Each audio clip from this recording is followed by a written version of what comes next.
వైఎస్ఆర్ కాంగ్రెస్ పార్టీకి చెందిన social media కార్యకర్త బోరుగడ్డ అనిల్ కుమార్పై జైలు నుంచి త్వరలోనే బయటకు వస్తున్నాడన్న వార్తలు వస్తున్నాయి. పరిస్థితులు ఒక్కసారిగా అవి తారుమారయ్యాయి.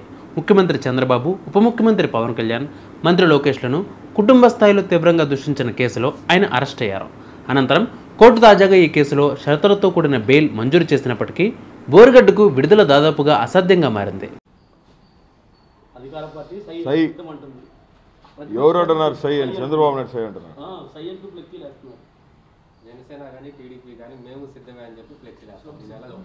దేనికి సిద్ధం? ఒకడేమో జైల్లో పోయేదానికి సిద్ధం, ఇంకోటేమో 4వ పెళ్లి చేసుకునేదానికి సిద్ధమా?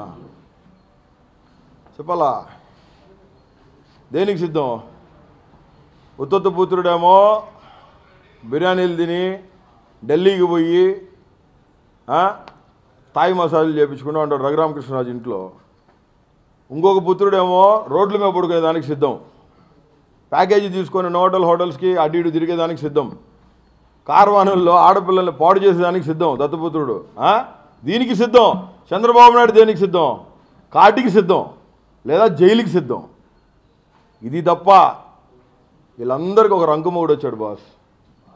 ఆ రంకుమొగుడు పేరే వైఎస్ జగన్మోహన్ రెడ్డి. ఒక విషయం గుర్తుపెట్టుకోవాలా, నువ్వైనా నేనైనా ఈ మీడియా ముందు నేను ఏం మాట్లాడినా రేపొద్దున నన్ను దీవించాల్సింది అల్టిమేట్గా ప్రజలే. ప్రజల దీవెనలు ఉన్నంత కాలం ప్రజానాయకుడిగా బతుకుంటాం. ప్రజల దీవెనలు పోగొట్టుకుంటే ఆ రోజు రాజకీయ సమాధి కట్టబడుతుంది. చంద్రబాబు నాయుడు అనేవాడు రాజకీయ సమాధి వాడే కట్టుకున్నాడు. Chapter close.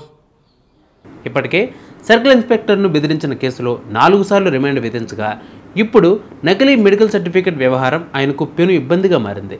మునుపటి ఒక కేసులో తల్లి ఆరోగ్య పరిస్థితి పేరిట నకిలీ వైద్య పత్రాలను కోర్టులో సమర్పించి బెయిల్ పొందిన విషయం వెలుగులోకి వచ్చింది. పోలీసులు వాటిపై విచారణ జరిపి వాటి నిజాయితీపై అనుమానాలు వ్యక్తం చేశారు.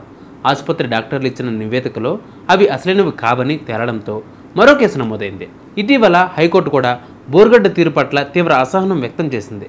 న్యాయ వ్యవస్థను తప్పుదోవ పట్టించాలన్న ఆలోచన ఎంత ప్రమాదకరమో కోర్టు స్పష్టం చేసింది. పైగా నకిలీ పత్రాలపై మరింత లోతుగా విచారణ జరపాలని పోలీసులకు ఆదేశాలు జారీ చేశారు. దీనితో బోరుగడ్డపై ఇంకా నేర విచారణలు కొనసాగుతూ ఉండడంతో తాజా బెయిల్ వల్ల మేలు జరగని పరిస్థితి. రాజమండ్రి సెంట్రల్ జైల్లో రిమాండ్ ఖైదీగా కొనసాగుతున్న బోరుగడ్డకు బెయిల్ వచ్చినా బయటకు రావడమే గగనంగా మారింది. న్యాయవాదులు కూడా ప్రస్తుతం అందుబాటులో ఉన్న కేసుల సంఖ్య, విచారణ దశలను బట్టి స్పష్టత లేదని చెబుతూ ఉన్నారు. మరి సోషల్ మీడియాలో చురుగ్గా నడిచిన బోరుగడ్డ ఎప్పుడు విడుదలవుతారో చూడాలి.